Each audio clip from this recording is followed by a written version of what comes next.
Hello everyone, welcome back. In today's video, we've got a couple of things to discuss, including a couple of signings, a couple of PTO updates, a few news updates from the NHL, plus a couple of trade rumors involving the Canucks, Flames, Avalanche, and an update as we could possibly see some more expansion in the not too distant future. There's all of that coming up right now.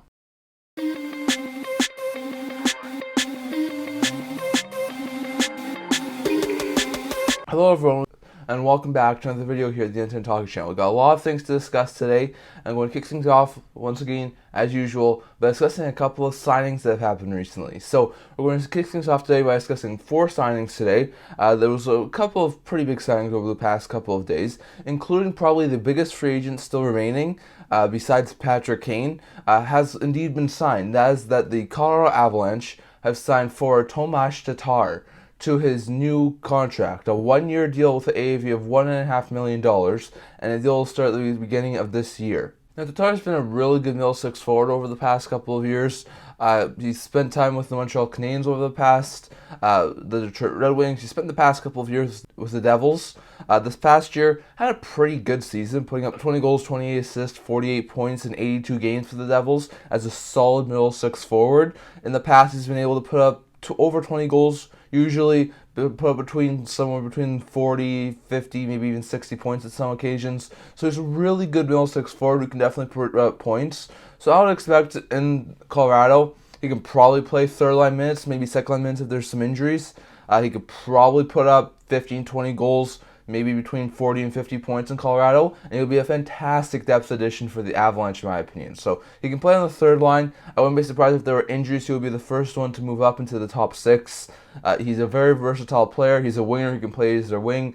In my opinion, that's a fantastic deal. So there was a lot of talk that Tatar was going to go out east and remain in the Eastern Conference, where he's been playing over the past couple of years. He's been playing over in Montreal, over in Jersey, but he decides to go west. And hopefully, if he can have another solid season this year, with the cap going up next year, he can get a little bit more of a longer-term deal and a little bit more lucrative contract next year. But he signs a 1-year deal. He's going to go to Colorado this year, and he's going to try and help them win the Stanley Cup this year, as he gives them another good depth addition. So Colorado's forward group looks scary, and they've added to that with the addition of Tomas Tatar. So a solid addition there, in my opinion, for the Avalanche, and one that is definitely going to help that team become a lot more competitive this year. Next, we have a signing by the New Jersey Devils, signing Keith Kincaid, the goaltender, to a 1-year league minimum deal, so $175,000 AAV. So Kincaid has been playing this past couple of years mostly in the minors. This past year, he was able to get into 1 game of action for the Boston Bruins, was traded to the Colorado Avalanche, and then got 1 game of NHL action with the Avalanche. He's been playing mostly in the AHL, had over a .900 save percentage with both the Bruins and Avalanche as AHL affiliate this past year. He was, earlier on in his career, a very good backup goaltender for the New Jersey Devils, but since then, he's been bouncing around a ton of teams, playing with Montreal, New York, Boston, Colorado this year. So he goes back to New Jersey. Now, Jersey has a really good goaltending right now. They have Vanacek and Schmid as their 1A, 1B goalie system right now. Those two are pretty good goaltenders. They have Shalgren, who they acquired in free agency. He can be a good third stringer. Dawes, he's a really good goaltender. He could be a good fourth stringer. So I'm not exactly sure where Kincaid fits in at this point in time. He did sign with the Chicago Wolves, which used to be the Carolina Hurricanes AHL affiliates, but is now an independent AHL affiliate by themselves.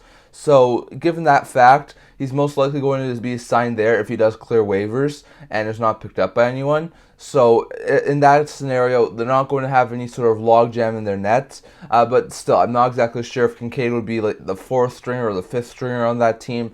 But definitely, the Devils do add some more depth with that signing, and they do get a familiar face in Kincaid. So, I do wonder if he's going to be able to get into any NHL action this year. But it does give the Devils some more depth, just in case they lose some players due to injuries. So that's a solid signing there for the Devils. Another signing here by the Winnipeg Jets, as they signed their last remaining RFA of the season in Declan Chisholm. Chisholm was a pretty decent young player over in the AHL this past year, as he put up 43 points in 59 games for the Manitoba Moose.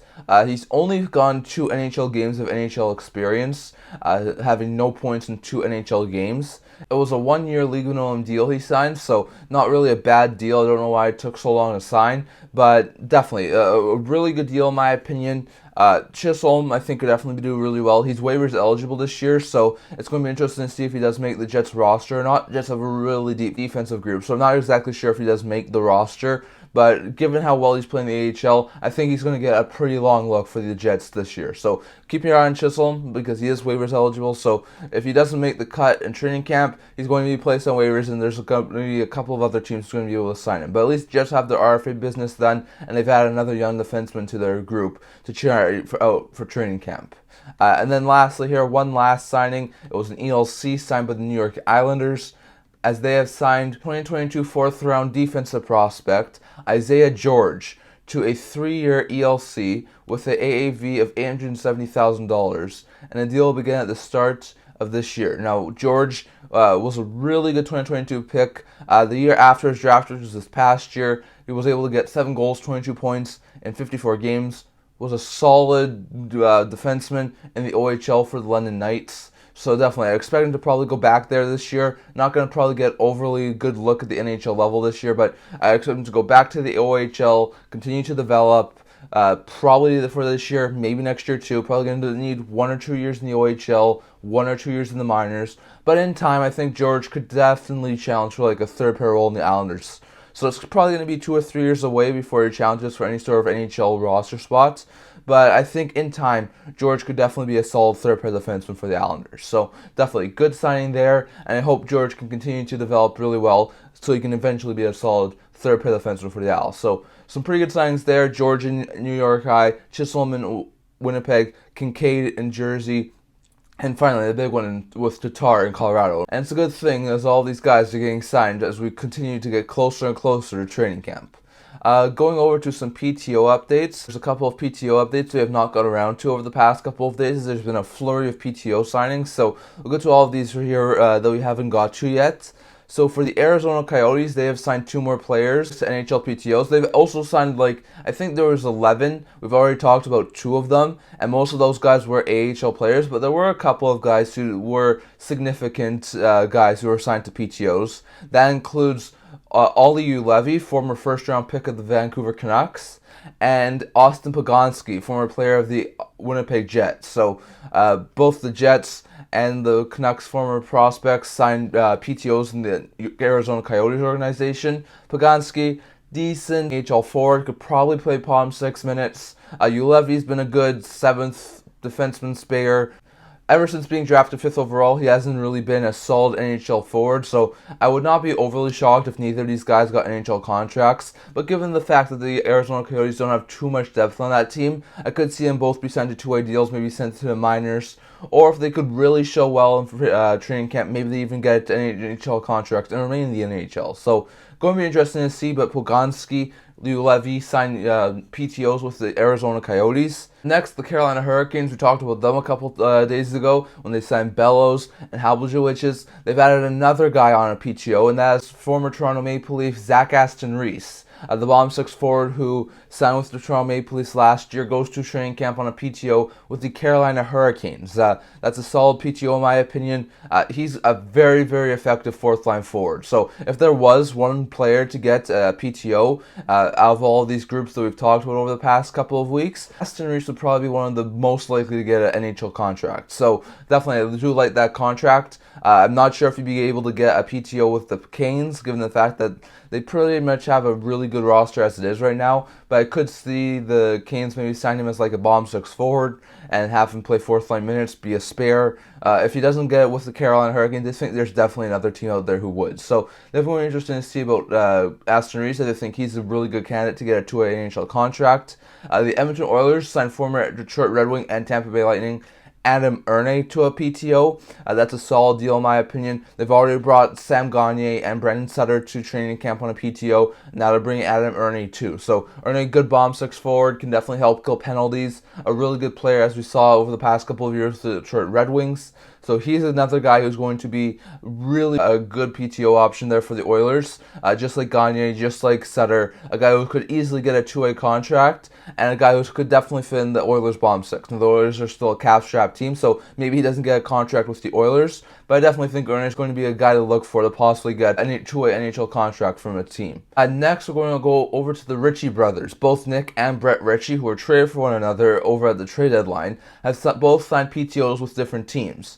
Brett Ritchie has signed a PTO with the Florida Panthers, while Nick Ritchie has signed a PTO with the St. Louis Blues. Really good PTOs there. For Brett Ritchie, is more of a fourth-line forward at this point in time, spare forward. The Panthers could definitely use some more forward depth. So I wouldn't be shocked if Ritchie was able to earn himself a one-year, two-way deal. He's a good fourth-line forward, can definitely help, a good veteran presence. So that's a really good PTO bringing in there for the Florida Panthers. Blues bringing Nick Ritchie. I think of the two Ritchie brothers, Nick Ritchie's a little bit more offensively minded, so he can definitely be a good third-line player. So a good bomb six forward in my opinion. So I think he is a little bit more likely to get a two-way NHL contract than his brother. But definitely, I think getting Nick Ritchie in St. Louis, Brett Ritchie in Florida, really good signings there for both the brothers. And I think Brett Ritchie probably stands a decent chance to get a two-way contract, but I think Nick Ritchie's a little bit more likely, given the fact he's a little more offensive-minded, and I think stands a little bit of a better chance to get a new deal. So going to be interesting to see, but both the Ritchie brothers are on PTOs. Going to be interesting to see if which one or both wind up getting two-way NHL contracts. The Vegas Golden Knights have officially made one of the PTOs that we were talking about could happen official, as they have signed forward Max Comtois to a PTO. Solid deal in my opinion. Comtois is definitely a guy who I would say is extremely likely to get an NHL two-way contract. He could get it with Vegas. Vegas has a pretty deep team, so maybe he gets it from somewhere else as well. But Comtois, former 2017 pick of the Anaheim Ducks, had a qualifying offer that was too high. The Ducks didn't qualify him. He's shown in the past he can definitely be a good third, fourth line forward. I still think he'll be a really good middle six forward if he can show the flashes he had in the shortened season when he was the Anaheim Ducks' best player. So definitely, I think that's a really good signing for Vegas, and I would not be shocked if Comtois did wind up getting a two-way contract either from the Golden Knights or from another team. The New Jersey Devils signed forward prospect Max Willman to a PTO. That's a decent PTO signing. Willman was a AHL forward for the Philadelphia Flyers, a very lower end prospect, so one of the guys I think is probably less likely to sign to an NHL contract, but Willman can be a decent spare call-up option, so maybe he's able to get one, but definitely a good PTO sign there from the Devils. And lastly here, the Ottawa Senators have signed Josh Bailey to a PTO, another solid NHL player. Bailey was a good bomb six forward last year for the Islanders. He's not the player he once was for New York. He was basically a spare for most of the third quarter of the season last year, plus all the playoff games. So he's hoping that he can be a good maybe bomb six forward again this year. There was some linkage to him to the Ottawa Senators a couple of weeks ago, maybe around a month ago. So definitely, I don't think that's too surprising that he goes to Ottawa.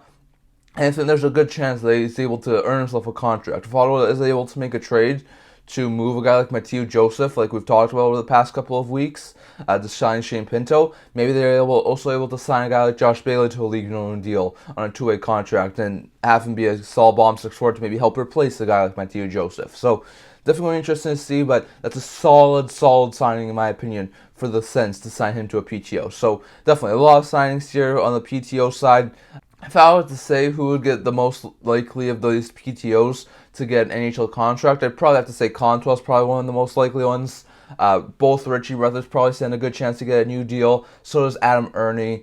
So does Zach Aston Reese. Bailey probably stands a good chance. There's definitely a handful of guys out here who I think stand out extremely good chance to turn a PTO into a two-way contract. So going to be interesting to see, but those are your PTO updates. Definitely love to hear your thoughts on which PTO do you think is most likely to turn into an NHL contract. Going over to a couple of news items quickly before I go over to some trade rumors and expansion news.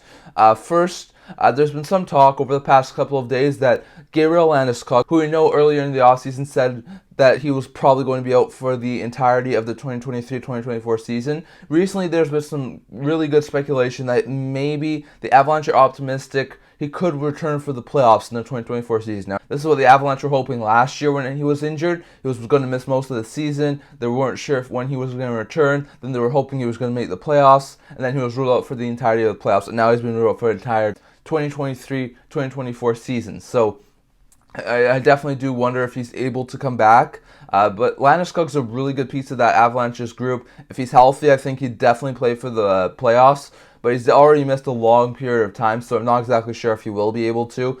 He was originally scheduled to miss the entire 2023-2024 season, so not exactly sure if Landeskog will be able to play. But it's something we're going to have to watch out for. If he's going to be able to ready to play at the playoffs, maybe not game one, but if he's able to get back at some point in the playoffs, this would be a huge boost for the Colorado Avalanche. So definitely interesting to see, because that Landeskog injury is why the Avalanche have had to go out and sign guys like Tomas Tatar and Ryan Johansson and try and rework that forward group. But now, if they're able to get Landeskog and add him into the playoff lineup, they're going to be a scary team to watch out for. So something that is definitely interesting to see, as if Landeskog's back in the playoffs, that'll be a huge boost to Colorado. But still a likely chance Landeskog doesn't even make it back for the playoffs. So going to be interesting to see. Also going over to the Montreal Canadiens, on a recent golf tour that Price was playing with the Montreal Canadiens players, he did acknowledge the fact that his playing career is most likely done. We already most likely knew this, but it's good to see that Price has said it publicly now. So, he still has about 3 years, I think, left on his contract at $10.5 million cap hit. He's probably going to remain on long-term injury reserve over the next couple of years. He's also acknowledge that the Canadiens are a business, and if they were to treat his contract, he wouldn't get in the way of that. I think he has no movement clause that he would have to waive. So there's also been some speculation over the past little while that maybe Price's contract gets moved. Given the fact it's able to be placed on LTIR, it would definitely give a team who's in long-term injury reserve some more cap flexibility, and the Canadiens definitely a lot more cap flexibility. They were able to move the Weber contract to Vegas, who moved it to Arizona. So definitely, I think it's possible that we could see Price's contract be moved. Probably not this year, given the fact of how close we are to the start of the season, but maybe sometime next year or maybe the year after off-season. If they were to try and gain some more cap flexibility by moving on from Price's long-term injury reserve contract, I think it's quite a possible thing. But just interesting to note that Price has acknowledged that his playing career is most likely done, and he's probably never going to play again. He says his knee's alright on a day-to-day basis, which is good, but he says he probably wouldn't be able to take the stress of a full 82-game season. So definitely interesting to see, but it sounds like Price's career is done as we have expected, and he will most likely be moving on now. Going over to the Chicago Blackhawks. I know in our last video, not the season previews, but the last video we talked about the news video on Tuesday.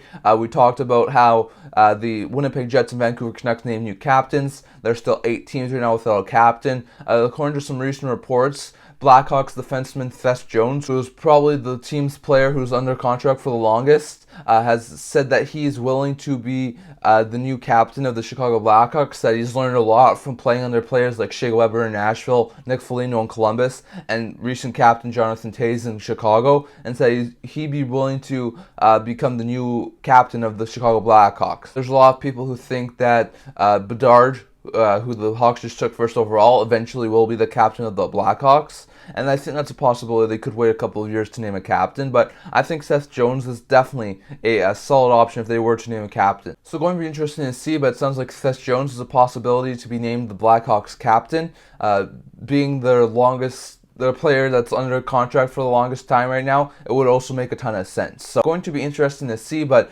look out for Seth Jones to possibly be named Chicago Blackhawks captain if the Blackhawks were to name a captain in the next year or two. And now we'll go over to some trade rumors to discuss here today. First, with the Colorado Avalanche, there was a recent report from Frank Fioravalli saying that the Colorado Avalanche may be in the market to try and add a goaltender. He said that Francouz had an off-season surgery that he hasn't really recovered from yet and may miss the start of the season due to it, and that the Avalanche may be looking for some more goaltending help. So they're going to be a team to watch out for over the next couple of weeks. There's still a couple of goaltenders out there who I think could get moved. Now they have Georgiev, so they wouldn't be looking for a starter like a Gibson or a Hellebuck like some of these other teams. But there is a very likely option that they could try and look for maybe a tandem goaltender for the first couple of weeks of the season if he's going to be out for that long or something like that. Like the Avalanche don't have too much cap space, so they have to be someone who's really cheap. Guys who I'd look at Casey DeSmith in Montreal. He's been the guy who's been linked most to Colorado. $1.8 million cap hit, not overly expensive, and could definitely help him in the short term. And if Francouz gets back, he's healthy, and the Smith could definitely be placed on waivers. So definitely that's an option. I've also seen some people possibly link a guy like Dan Vladar. A good, solid tandem goaltender. He makes $2.3 million for the next 2 years. He'd be a little bit less likely to go on waivers, and I think it's a little bit less likely that they would get him with his cap hits. But he's another option. I also wonder about possibly if Buffalo would be willing to trade Eric Comrie. I think he only makes $1.4 million for this upcoming season. A decent tandem goaltender. He could definitely work in the short term while Francouz recovers. So those are some of the teams I'd be looking out for if they were to trade a goaltender. I'd be looking out for Buffalo. I'd be looking out for Calgary. I'd be looking out for Montreal. But it sounds like the Avalanche, with Francouz currently being injured, are possibly in the market for a goaltender and could look to add a goaltender before the season starts. So keep your eye on the Avalanche. Going over to the Vancouver Canucks, I know we've talked about a lot about how the Canucks, with Pearson most likely being healthy to start the season, will need to shed some cap space. There's a lot of talk that in the next couple of days we could see a Tyler Myers trade. Myers' signing bonus seems to have been paid, I think it was September 15th, so yesterday was what a lot of people have been saying. So after yesterday, when his signing bonus was paid, it seems like it's a lot more likely now that there's going to be a trade happening at some point. San Jose, Columbus, still some teams being linked to Myers. There could be some other teams as well. If the Canucks were to retain maybe a little bit or take on a different contract in return, there would definitely be a lot of teams interested in him. So, solid top 4 right shot defenseman. You don't usually come by that very often, so definitely going to be interesting to see. But Myers is definitely a name to watch out for now that his signing bonus has been paid most likely. It's going to be interesting to see over the next week before training camp, or maybe over the next couple of weeks before the start of the season, if Myers does wind up getting dealt by the Canucks. Like I said, it wouldn't be a guarantee given the fact that the Canucks have a decently defense, and losing Myers would not be overly great. But I definitely think it's a possibility, as they do really need to clear cap space. The Calgary Flames recently were talking. There was a couple of Flames that were talking to reporters. Elias Lindholm did say that he was willing to stay with the Calgary Flames. We already know this, but still, it sounds like money's a big issue, and Lindholm will probably have to be signed for over $9 million from Calgary if he was going to remain with the Flames. I wouldn't be surprised if he wanted to hit over $9.5 million and be closer to Sebastian Aho money. But there was a couple of other ones. It sounds like Shillington and Backlund don't have any sort of contract extension talks upcoming in the near future. Both sound like they're most likely going to wait until the end of the season. Hanifin, however, did say that he would be willing and open to an extension, but would not be willing to sign one before the season started. So he wanted to wait until after season to figure out how the season went. So going to be interesting to see, but we know that Hanifin said that he didn't want to re-sign, he wanted to go back to U.S. I think this sort of means that he's willing to stay in Calgary as long as they are a competitive team. If Calgary has a fantastic season this year, I think he'd be willing and open to an extension to remain with the Calgary Flames.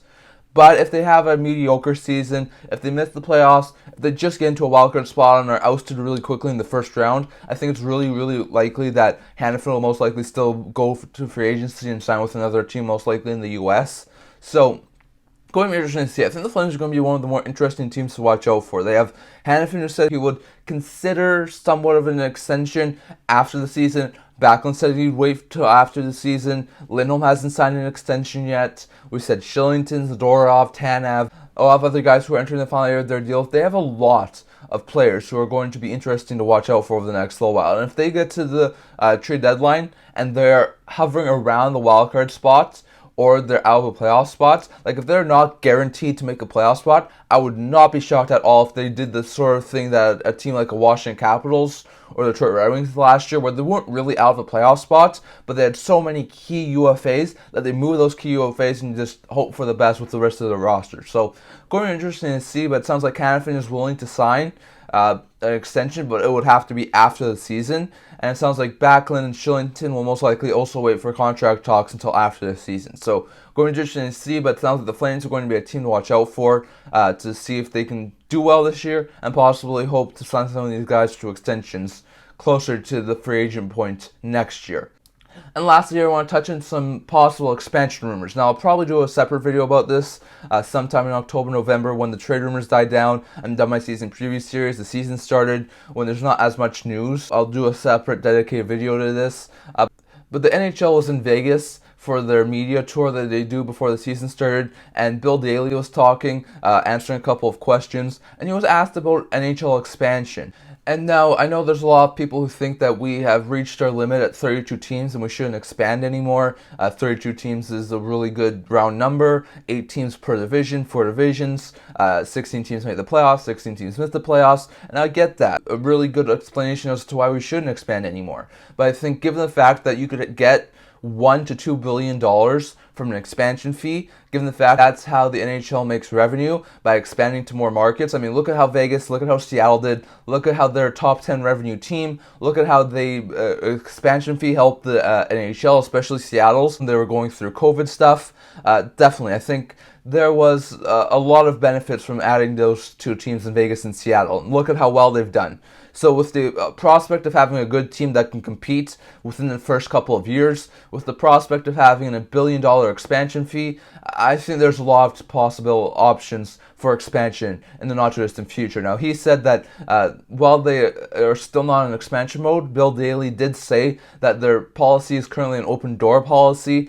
He said there's a lot of possible suitable NHL markets out there. If there was someone interested in bringing a team somewhere and they had a plan, he said if they bring it up, if something the owners were interested in, eventually, it hasn't gone there yet, but if there was something that the owners were interested in, then they would definitely look at it. So if they were not to expand, he would probably say that we're not in expansion right now, and we were probably not going to expand in the not too distant future. He didn't say that. He said that they would look at possible expansion options if they were good enough and the owners liked it. So I definitely don't think that expansion is too far off. He also mentioned Atlanta specifically. When asked about Atlanta, he said that given the fact that they haven't worked twice now, the Atlanta Flames moved to Calgary in the 1980s, the Atlanta Thrashers moved to Winnipeg in 2011.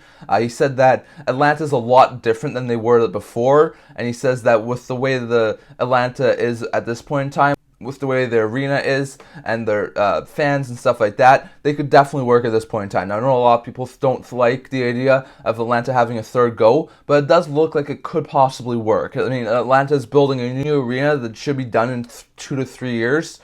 A lot of people have said we're hoping to entice an NHL team to possibly go to that arena. So that could be a possible option. Maybe that arena is better than the old arena the Thrashers played in.